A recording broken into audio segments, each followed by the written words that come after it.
South Korea President Yoon Suk Yeol has vowed to unturned his impeachment votes passed by lawmakers on Saturday evening, according to the Asia country local time, a parliamentary decision which suspended him from performing his duties as the country president, but he will remain in office as the nation's president until the Constitutional Court made of 6 judges, 4 of whom were appointed by Yoon, decide if the impeachment is lawfully acceptable or not. Yoon Suk Yeol was suspended from presidential duties at South Korea local time at 7:24 p.m. Saturday, according to local media. The impeachment case will proceed to the Constitutional Court for review, and according to local observers, there is still uncertainty regarding the result at the Constitutional Court, saying, there are currently only 6 judges, 4 of whom were appointed by Yoon. South Korean lawmakers voted on Saturday after last Saturday insufficient votes to impeach President Yoon Suk Yeol following a short-lived declaration of martial law last week Tuesday night.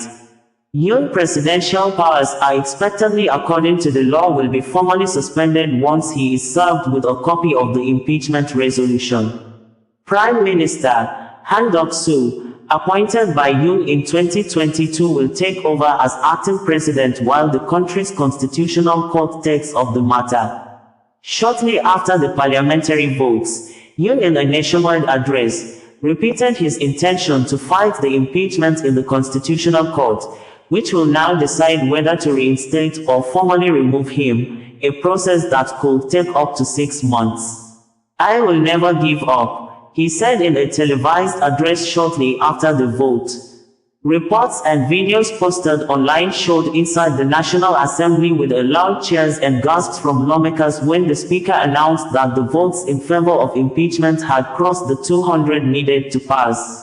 The result indicated that 12 lawmakers from Yoon's party joined the opposition to impeach him. Earlier reports showed protests in full swing outside the National Assembly, with thousands kept coming but orderly carrying placards, and floor cushions were distributed with markings on the floor for where to sit. People streaming out of subway stations here and nearby. "It feels like today's protest is their duty," one of the South Korean residents in Seoul stated in a tweet on X social media. The thousands of protesters gathered outside the assembly in frigid weather jumped up and down, and hugged or shook hands, with some playing drums in celebration of the favored impeachment votes were announced. Outside the National Assembly, loud cheers washed over a large crowd of pro-impeachment protesters, some of whom had set up free coffee and food stalls for fellow